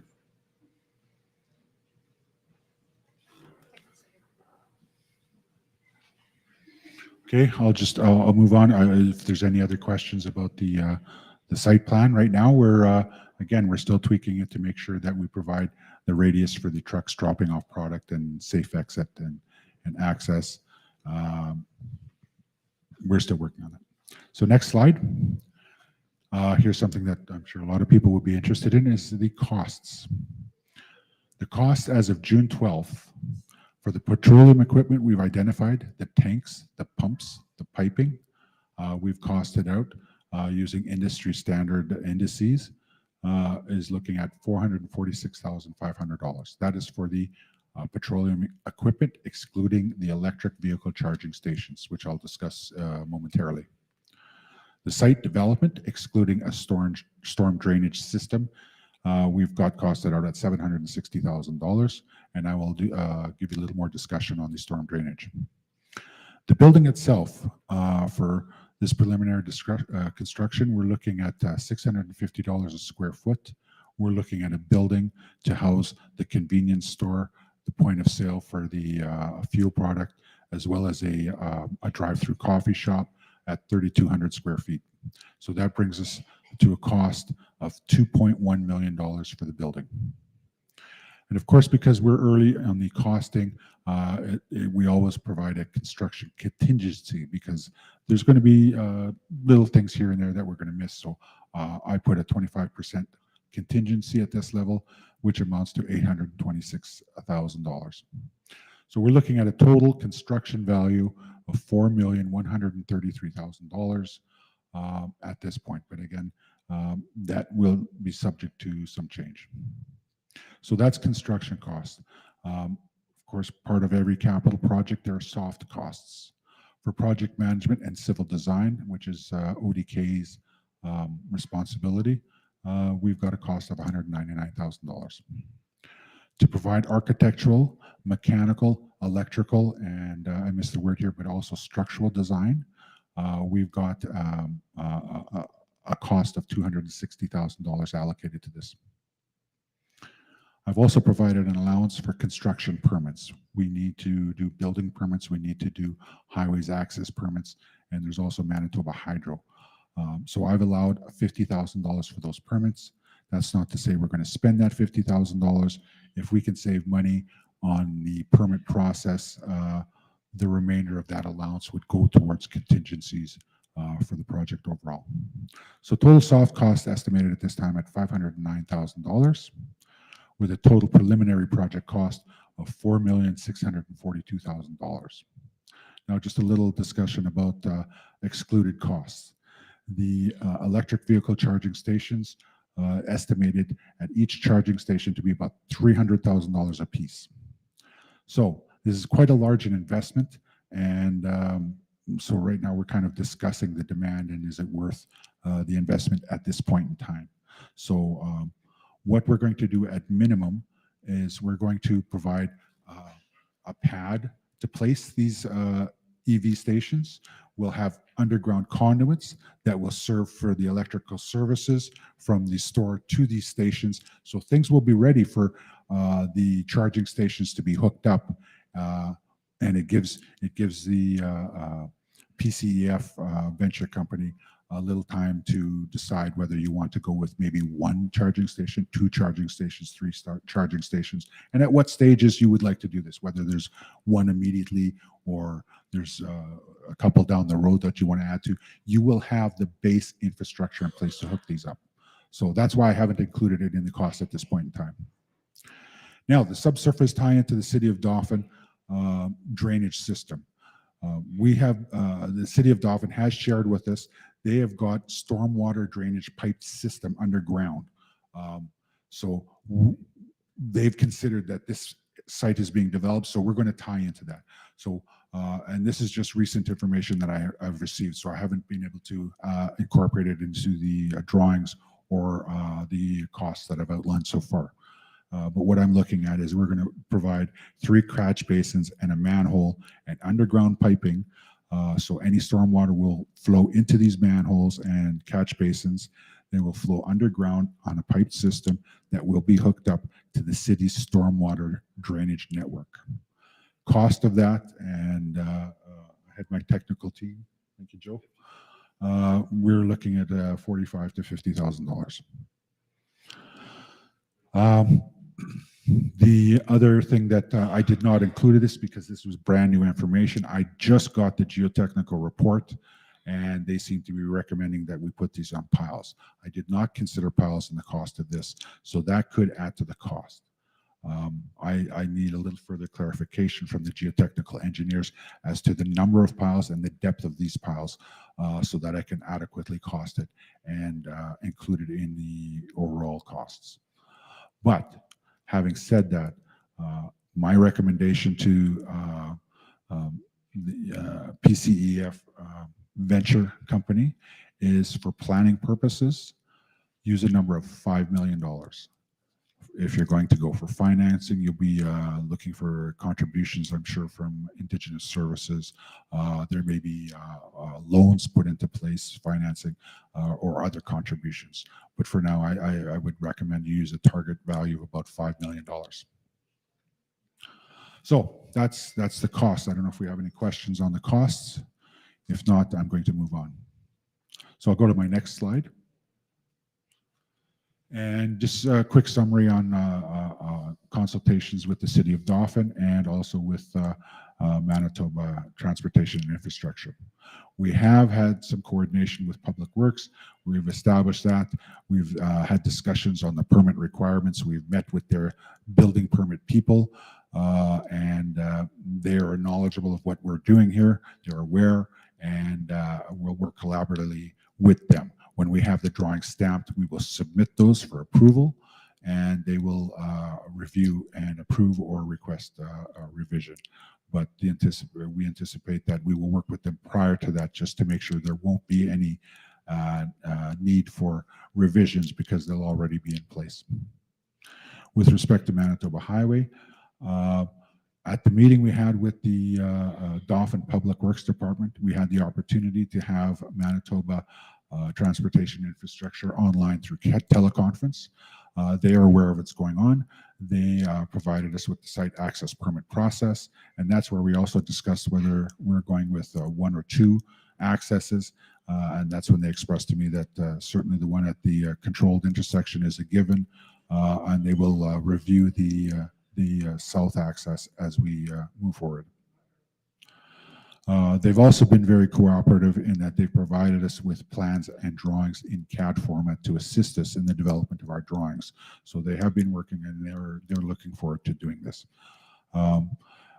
Another fortunate coincidence is that MTI is scheduling their improvements with a tentative construction start of the fall of 2023, which happens to coincide with when we are looking to break ground. So that works out nicely. There could be economies of scale. There could be, we won't be missing out on things. We won't be there won't be overlaps in work. So that's my discussions with City of Dauphin and Manitoba Transportation and Infrastructure. I'll move to the next slide. And this is just a few of the tasks. I'll very quickly speak to this. The environmental site assessment. Now, as it was discussed with the ISC and the reserve process, part of the requirement to establish this as reserve land, they had to do an environmental site assessment. They call it a phase 1 site assessment, which looks for contaminations that exist on site. I believe that's gotten a clean bill of health now, allowing that process to move forward. But now we're into the development stage. So one of the documents we need to supply is called a project description screening assessment. And we've already started doing that, but we need to finalize the footprint of the site before we fully submit it to Indigenous Service Environment. And what that does is it explains what is being developed, how we're developing it, and then they will approve or disapprove, or they will ask us to tweak our plans to best take into account any impacts that to the environment that may take place. The third one is a little more complicated. It's called the Climate Change Resiliency Assessment. We're not sure whether this is needed yet. We have referred this or deferred this to Indigenous Services. Basically, what the Climate Change Resilience Assessment does is a very in-depth study, and it takes a look at, in this world now of inevitable climate change, how will this product, our project and site deal with environmental issues as they develop into the future, 50, 100 years down. So it's quite a comprehensive look at what could potentially happen and how we would mitigate that ahead of time. The cost for such a study is in the area of $15,000 to $20,000, so it's quite involved. And so we're waiting for a decision from Indigenous Services Canada. We've shared this with them. They have passed it to their environmental people. And the only thing, I guess, to mention to the CCRA, typically you don't have to do a CCRA for any buildings that are under roughly 10,000 square feet. Well, our building is only 3,200 square feet. So typically a building of that size would be exempt from doing a CCRA. The problem here is that it's a fuel, it's a gas station, so there's a potential for hazardous material in the fuel. So they're exploring that, and they're going to make a decision on whether this is exempt from the CCRA process or we have to conduct it. We're waiting for word on that from ISC. Geotechnical, I talked about geotechnical. I've got the report. There are implications that I'm exploring, and we have to delve into that. Of course, continued coordination with Petro-Canada, and as you see, Kevin is here with us today, and we're working together, and so far it's been a great relation. So thank you, Kevin. Continued coordination with the City of Dauphin. They are aware of what we're doing, and we keep them up to speed on where we are in development and make sure that they're happy with how things are laying out. Same can be said with Manitoba Transportation and Infrastructure. Now, I've got a bullet here that says prepare a business plan. The only reason I put this here is that is out of our hands. As was mentioned, that is being taken care of by Beal Consulting, I believe is what it was. And they have established contact with us, so we are sharing information with them to help them develop their business plan. The operational part of the business plan is beyond me, but they're working with the joint ventures here to get the information they need. So I'll go to the next page. Now, some of the things we have to do in fairly short order. We're going to issue a request for proposal for petroleum equipment pre-order. So with that, we need the site plan finalized, which we expect to have finalized in the next week or two. Of course, we'll have the final building and site plan. We've got the architects working on that. Once we've got that ordered, there's usually a backlog, so we have to wait for the fuel storage and pumping equipment to be installed. That's a process that could take many months, 6 months, 8 months. it's time. So that's why we want to get this going as soon as possible. We also plan on doing a tender call for a gender contractor for just the building and the site, basically all of the stuff that is not related to petroleum products. So we're exploring the idea right now. This can be done one of two ways. We can do it as the contractor who would be supplying the petroleum equipment could also do the site development as a single contract. We could do that. And I've got a short list of a number of firms that have positive experience in certainly with Petro-Canada in providing this kind of product and installation. So we're going to do an invitational to these firms. I believe I've got 5 firms on the list. But now with the site development, the building, we have an opportunity or an option here to do that as a separate tender. And by doing this as a separate tender, this now will provide an opportunity for more local contractors to become more directly involved with this site. So we can do this 2 contracts. So I'm still working out with Ebb and Flow and Pine Creek on how they would prefer to do this, whether as a single contract or 2 separate tenders. So that's about all I have to say there. It's in process and we're moving forward. And I've got about 5 more minutes and I've got 1 more page. So I'll move to the next page. And just a little chat on the schedule that we're looking at right now. So we're looking at 66% design for late June of 2023, which gives me about 2 weeks. And I say we're on track to do that. We do want to issue an RFQ for petroleum equipment suppliers. And I'm looking about having this ready for issue by the end of next week. Of course, there's a continued City of Dauphin, Manitoba Highways hydro permit processes. We're looking to have these completed for around late July. We're looking to have go to tender for general contractor in August of 2023.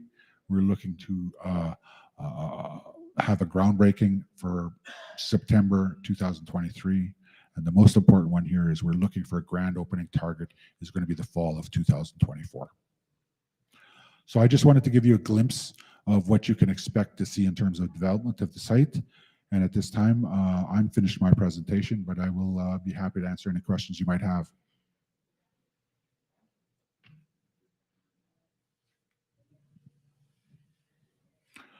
Well, I either confused you or I did a great job in explaining what we're doing here. So I think everybody fell asleep, Rick. No, I'm just joking. now I feel sad. No, you did an excellent job. That's why I guess Thank there's you, no Brenda. questions. Okay, thank you. Okay, so was there any questions online, Justin? No questions came up? Okay, so that's, I guess everything is really good then. So that concludes, I guess, our information session for today.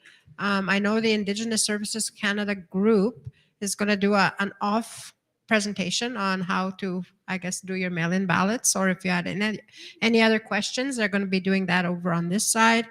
But other than that, I'd like to thank everybody for coming out, and voting date in Pine Creek is July the 10th, July 11th in Ebb and Flow, and we'll be counting the ballots in Dauphin on the 12th, which will be live streamed. Thank you. Have a good day. Oh.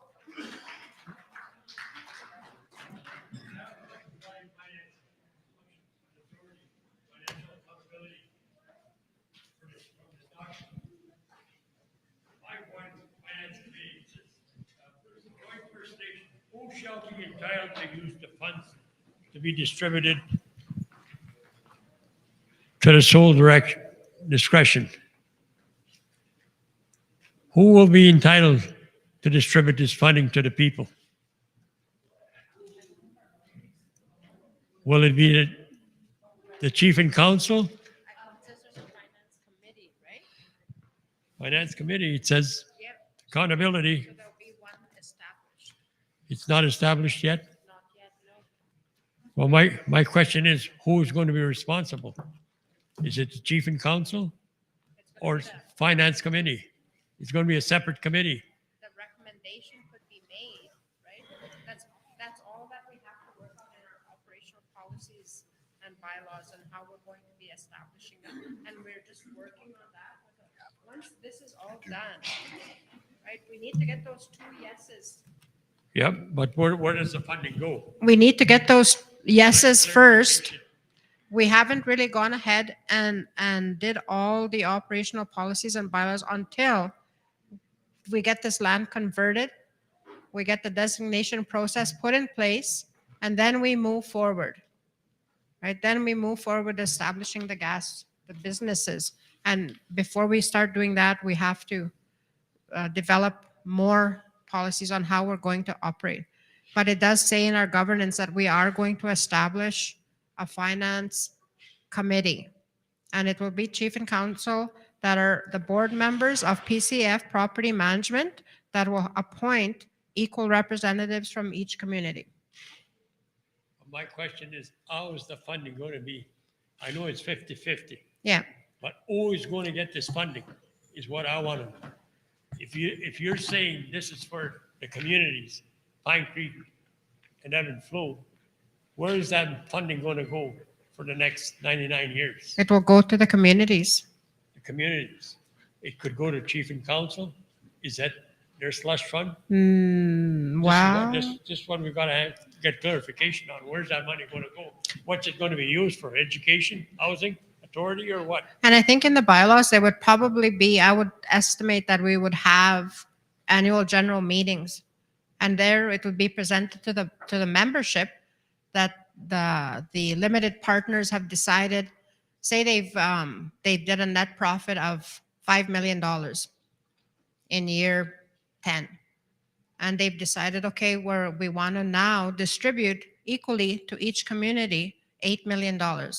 So then a vote would probably have to take place between the board members to say, yes, okay, we want to retain $2 million for future economic development businesses, but we'll distribute $4 million to Pine Creek, $4 million to Ebb and Flow. After that, then it's the responsibility of the membership to hold their chief and council accountable of how they're going to spend that money. Well, this is what I mean. That accountability, you'd like to know where that money is going to go once. Ideally, right? That's what you want. You want to be able to have more money for our communities. Well, I mean, like I say, education, housing.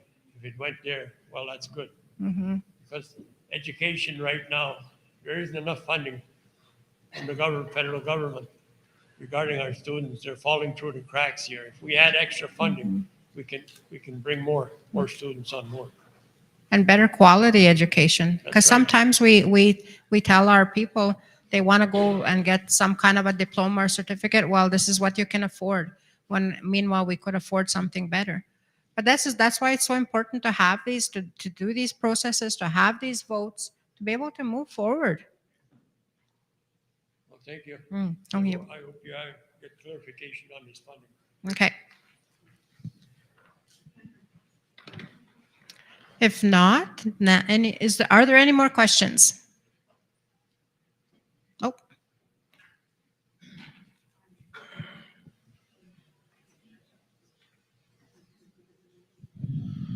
Miigwech, I'm not going to ask a question. I'd just like to engage George's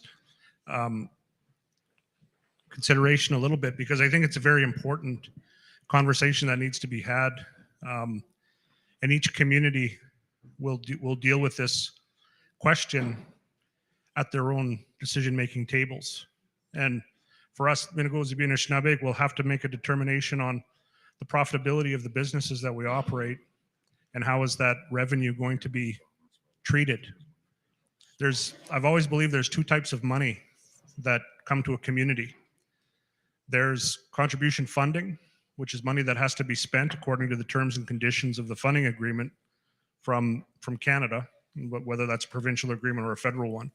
But the other type of dollar that comes to the community is the dollar that's generated based on the sweat and the equity that people put in to the success of businesses that are created in the community. And that to me is the real dollar that we're looking at, because all of the other money that comes to the community through contribution funding has strings attached to it. It has strings attached to it. So if you spend it on the wrong thing, Canada asks for it back. And that's the way it's always been. And they do clawbacks on us every year. You know, we know that in Pine Creek, and Ebb and Flow knows that. Every time they do their audit review, they send you a letter, we're going to claw back this amount because you didn't report on this properly.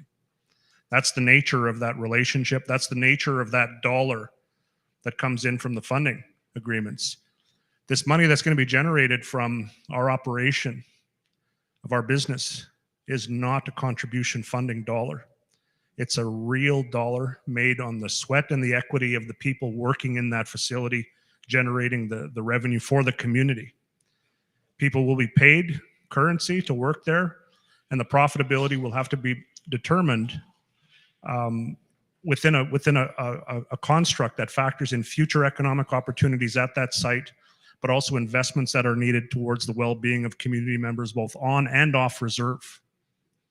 And that to me is where the real dollar and the real value comes from in this process, is our ability finally to break free from pure reliance on that government transfer dollar to an opportunity for us to generate our own revenue based on our own hard work. And that's where the difference is going to be made. That's what our kids are going to be watching. They're going to be watching how hard are we going to work for that dollar that's going to make it back to the community to help the future generations break free from that dependency that we've been on for 150 years from governments of Canada and the provinces. Because it's frustrating, believe me, as a leader who's seen, we do our best effort, even with that contribution funding. Sometimes we get clawed back on our best effort, and that hurts us. So this isn't funding. This is real money that's going to come to the community. And I expect, just in tobacco rebate, never mind the fuel sales, because we'll probably do about 5 or 6 million of fuel sales. The tobacco rebate's going to be probably anywhere maybe up to $200,000 a month in income. And that's after the bills are paid. So that's not an insignificant amount of money. That's money that we're going to be able to use towards the betterment of our community. And it is going to take our elders like George and others with the vision to know how best to invest this towards the well-being of our people. And we're taking that very seriously. I don't like this idea of slush fund. I know that it gets used, people use that terminology, but that's not what we're about. That's politics, and I'm not about that. I'm about trying to make the best decision I can based on what we can accomplish with the time we're given in leadership. And I know that Wayne and his council are the same way. We're going to do the best we can with the dollar that we have. And we're not going to make that decision independently as chiefs and councils. There's going to be other people involved. I think there's reference to an elders committee, finance committee, and elders are also identified in one of the corporate structures. So this is going to be about community decision making for what's best moving forward, and that's what I believe in. Thank you. Miigwech.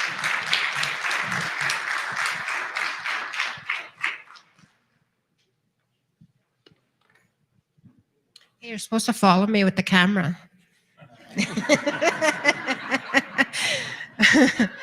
Okay, but once again, thank you, everybody. Thank you very much. And we all know that this is going to be a positive venture.